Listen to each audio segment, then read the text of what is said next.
What is up, YouTube? I'm Devon DaVinci, leader of the Renaissance crew, and you're watching DaVinci Reacts. Today I have another Geography Now reaction for you guys. This is part of my video series where I react to specific continents. I've already checked out Europe. I've already checked out, well, really that's pretty much it, Europe. As far as like the going into depth, like different countries. I've checked out some other countries individually, like China. I've checked out Egypt.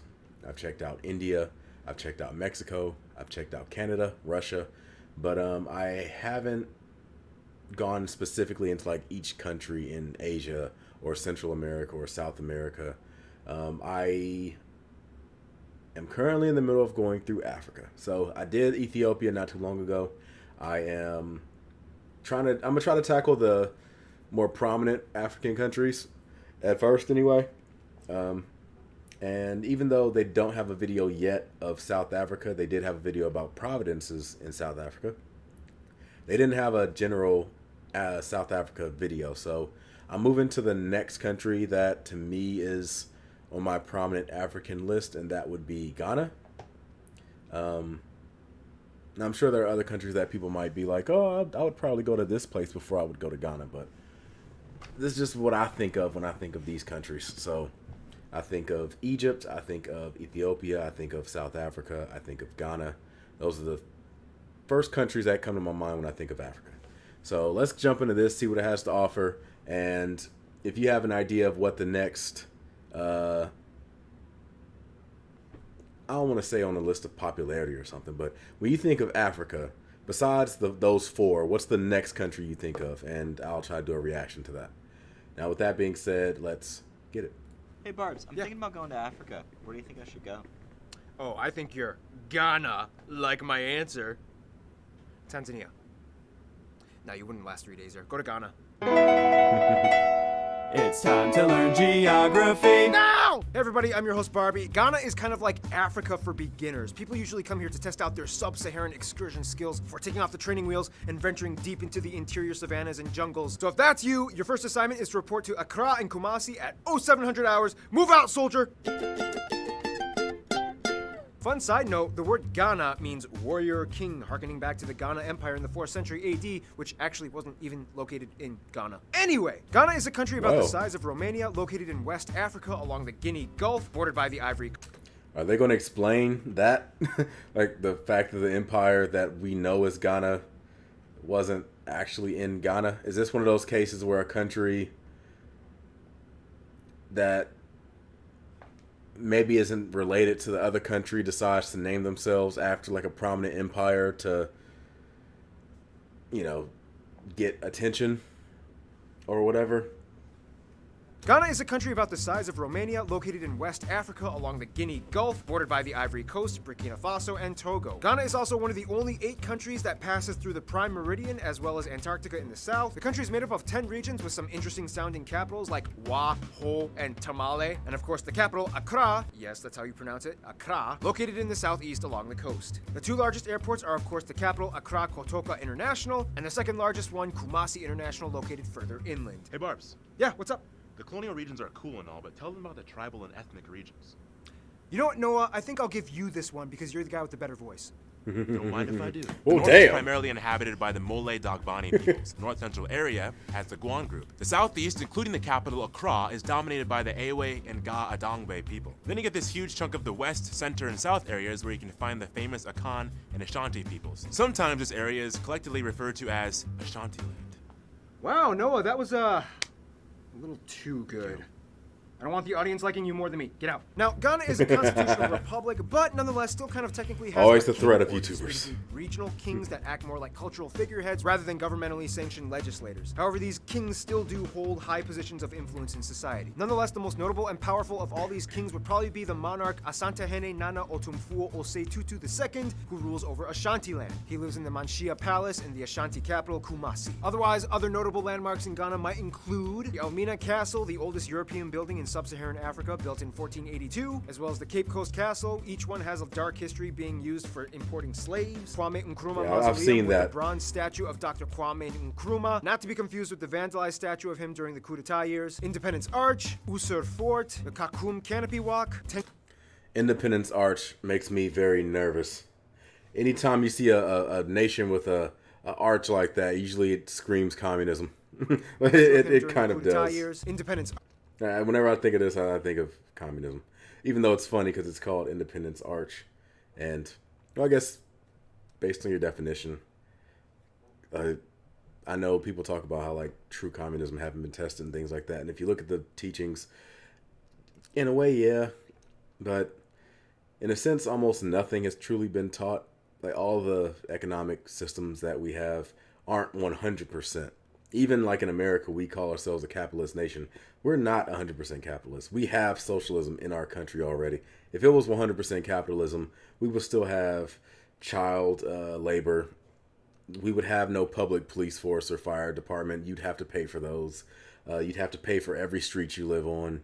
You'd have to pay for like the land that your house is on, all that stuff. Like, everything would have to be paid for, and there would be no public services, nothing.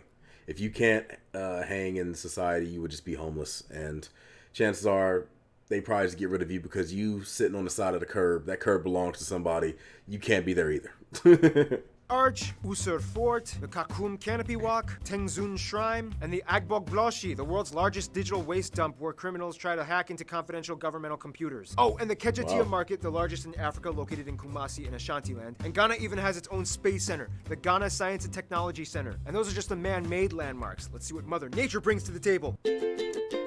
Bum, bum, bum. Now, when it comes to the land, Ghana kind of like accidentally broke a world record. I'm talking about Lake Volta, the world's largest man-made lake fed by the black, white, and red Volta rivers. Remember the Burkina Faso episode? If you look at the map, this massive 400-kilometer-long body of water that scars the southeast side of Ghana, taking up about 4% of the land, is actually a reservoir byproduct created after the construction of one little guy, the Akosombo Dam. Granted, thousands of people and animals were displaced in the process of the flooding of the basin, but this one little dam produces much of the electricity for the entire country, with leftover to export to neighboring countries for external revenue. It was kind of like, So your home will be underwater in a couple months.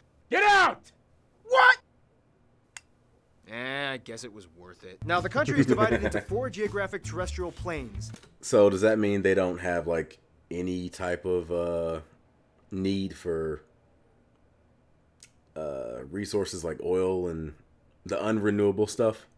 Or are they just like 100% green? The coastal plain, the Shanti Kwahu, the Volta Basin, and the northern plains. Basically, the south is wetter and the north is drier, sometimes even subject to those harmattan winds. Remember the Burkina Faso episode? With a more sparsely populated area, the north is home to open savannas and the largest nature reserve, Mole National Park, where you can see animals like elephants, hippos, baboons, crocodiles, and the national animal, the golden eagle. Man, mole, tamale, all these Spanish words, I'm surprised the Spanish had nothing to do with Ghana. Or did they? They probably did. No, they actually literally didn't. Like, almost every European country, even Sweden, got in on it. You know, I think they're actually pretty okay. They had their whole side investment going on anyway, right? Aha. Ghana is also the second largest cocoa producer after the Ivory Coast. Cadbury. I did make a mistake in one of my older videos when I believe it was the Falkland Wars oversimplified video, when I said, how come Spain didn't want to get in on some of that colonialism during that war? And it kind of slipped my mind that no, they were too busy colonizing the mainland. They probably were thinking a little bit bigger than just this one island. Right? Aha. Ghana is also the second largest cocoa producer after the Ivory Coast. Cadbury, the company that makes those diabetically amazing Easter eggs, actually imports 90% of their cocoa from Ghana and is actually second in Africa in gold production after South Africa. Gold plays a huge role in Ghana. In fact, the British touted the area as the Gold Coast during colonial times due to the high amount of gold reserves found throughout the country, especially in Ashanti land. This is why you shouldn't be surprised to find more gold material in Kumasi and the surrounding areas. Of course, agriculture-wise, typical African even their cash eagle is crops gold. and staples like cassava, yams, cotton, rubber, sugar, and palm oil are produced along with kenaf, the jack-of-all-trades crop. You can use the fibers in rope, twine, crude cloth, paper, bags. You can even feed it to your animals and use it as their bedding. It's kind of like jute, Remember the Bangladesh episode? Man, today is just like a reference overload. Of course, the staple dish made out of cassava and plantain powder is called fufu, a starchy substance typically eaten with stews and meats. Just a little side note, fufu, which goes by many other different names in Africa like sadza, nshima, and ugali, is kind of like the staple for many sub-Saharan African countries. It's like what rice is to Asians and bread is to Europeans. Famous national dishes include things like kenke dumplings, wache, and be careful when mentioning jollof rice. Make sure there are no Nigerians around. We invented it. Ours is better. The interesting thing, though, is that although historically Ghana was dominated by an agrarian and mineral extraction-based economy, they really branched out and diversified their business portfolio. In 2011, they gained the title of the world's fastest-growing economy. Now Ghana focuses on things like the manufacturing industry, electronics, technology, and recently, after an oil reserve was discovered in 2007, the hydrocarbon export sector as well, which supplies over $1.5 billion extra dollars in state revenue. This is partially why Ghana has one of the lowest unemployment rates in all of Africa at around only 6 to 8% annually. They're even slated to join the list of automobile manufacturing countries, as well as they just launched their own domestic brand, Kantanka. Otherwise, other amazing natural zones would include places like the Susua and Kokropite beaches, the Paga crocodile ponds where you can sit on lazy crocodiles that just don't care, the Boabeng Fiema monkey sanctuary, the Wili and Kintampo waterfalls, I'd like to Lake know Bosutwe, Umbrella Rock, and when in the doubt, just numbers take a little for cruise on Lake accidents Volta, maybe go at that fishing for a park. little bit. And it's probably best to have a local show you these areas because, you know, locals are the best, aren't they? Here's some more on them.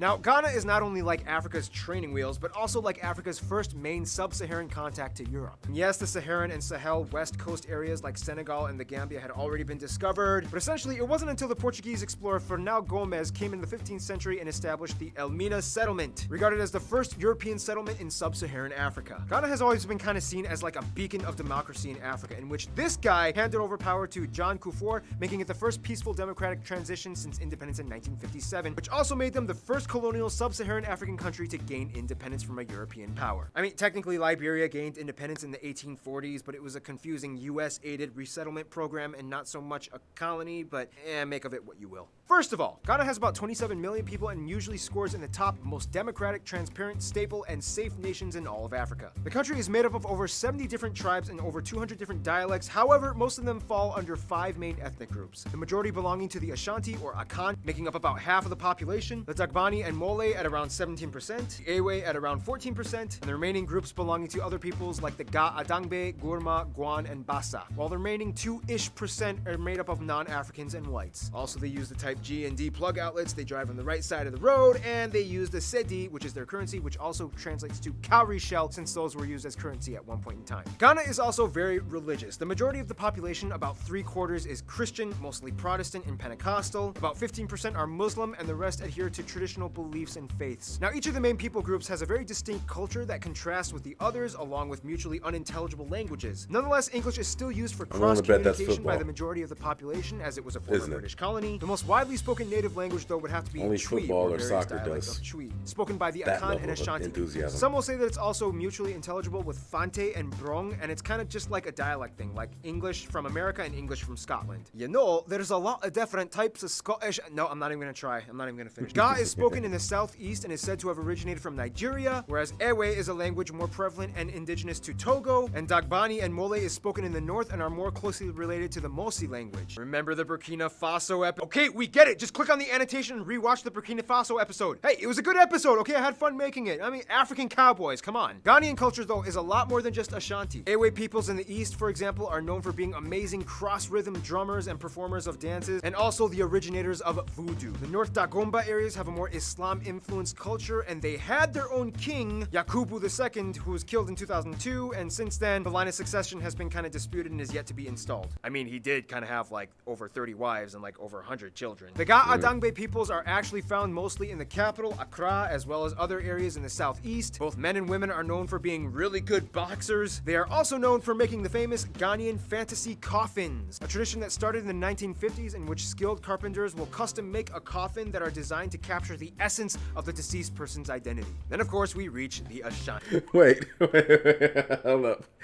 Who was the guy that's life? The essence of the. Who was the person whose life accounted for just corn? I need an object that'll best translate how this person's life, like this whole person's life's meaning. corn. that does it. deceased person's identity. And of course, we reach the Ashanti. Now, there is too much about these people to summarize in a few sentences, but in the simplest way I can put it, the Ashanti have always played probably the most culturally dominating role in the history and development of Ghana. Supposedly, they believe they are descended from the ancient Abyssinians that were pushed south from the Egyptians and played a huge role in the Atlantic slave trade, as well as the furious rebellions against the British. I mean, they did kind of have to fight like 4 wars over the course of 70 years to finally give in. Today known for their gold-rich people, beautiful kente cloth with elaborately designed patterns, and of course, the royal family. Otherwise, a few customs Ghanaians from all people groups follow include things like never using your left hand to offer a gift, point, or shake someone's hand, as the left hand is considered to be the dirty hand. Many children are named after the day of the week they were born on, per gender. For example, a boy born on Saturday might have the title Kwame, and a girl on Saturday might have Ama. On Sundays, expect to find lots of people dressed in their best clothes, as it's church day. To get someone's attention, you'll probably hear a sharp hissing sound. And for some reason, people don't seem to use umbrellas much in the rain. It's not a taboo, it's just kind of the way things are. By the way, if you guys are wondering, Noah's not actually Ghanaian. I just wanted to give him more lines in this episode because, you know, that voice. Otherwise, some notable Ghanaian people include Kwame Nkrumah, the first president that led Ghana to independence; Ya Asantewa, the hero queen mother of Ghana who led a rebellion against the British forces in the late 19th and early 20th centuries; Kofi Annan, the former UN Secretary General; numerous soccer players, of course British actor Idris Elba, whose mother was Ghanaian, which is good enough. He had Ghanaian blood, Ghana gets the credit. Well, now Ghana may be pretty stable and prosperous, but of course they couldn't have done it alone. Who does Ghana like to hang with?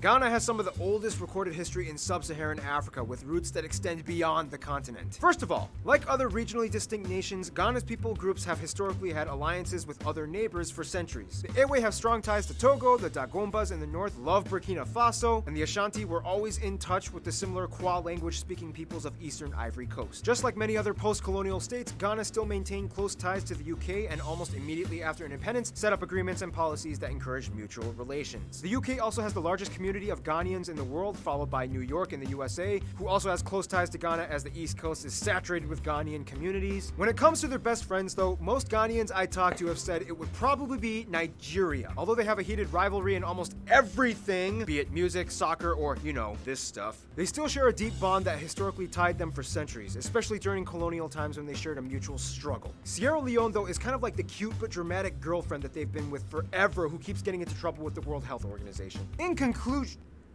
you know what, Noah, we need that voice again. Just, I'll let you take the conclusion. Sure thing. In conclusion, Ghana is like one of the few sub-Saharan African countries that transitioned beautifully out of its dark ages, maintained its regional cultures, and stabilized its economy, always keeping a tincture of royal African charm. Stay tuned, Greece is coming up! Greece is coming up! It's still my show! Love me! Love me! Don't worry, Barbie. You will always have a place in everybody's hearts. Now, Ghana, like I said, the reason why I picked it was because it's one of the top African countries that I think of when I'm thinking of Africa. Nigeria is also one of them. I'm very interested in checking out the Liberia episode. I mean, not just because Michael Jackson made a song about a particular girl from that country, but also because it is one of those cases of America, in a very rather naive sense, trying to do right by the slaves. So I would like to see the history of what they did with that. I would like to check out more Western African countries because, like I said, I'm pretty sure that that's where my ancestry comes from. I don't know too much about where my family tree originates, but I would imagine it has to be somewhere around there. And that's pretty much it. So I want to thank everybody for coming through. Like I said, if you have a country that you think should be the next go-to country, that is until they eventually do an episode on South Africa. Go ahead and leave it in the comment section down below. I will give it a watch and see what it has to offer. Now, I'm going to give you the deuces. Before I do that again, the Geography Now channel's icon will be appearing in the last 30 seconds of this video. If you click on it, you can go watch all their content. And, you know, obviously they've done reactions to a ton of stuff. I believe they're in the S's right now, but they haven't reached South Africa just yet, but they're in there somewhere. They do all these in alphabetical order. I wonder if they're ever going to go back and do some of the earlier episodes, because you can definitely see a change in quality as they've gotten further down the alphabetical list. So, like the A countries, the channel was very young, so the videos don't have nowhere near as much quality as the ones now. So I'm wondering if they're going to ever like go back and touch up on them. But that's pretty much it. I'm going to give you the deuces. I look forward to seeing you guys on a future video. But until then, I'm Devon DaVinci. Hopefully you've been a little more enlightened. I certainly have. I'm going to give you the deuces, and I'm signing out. Deuces.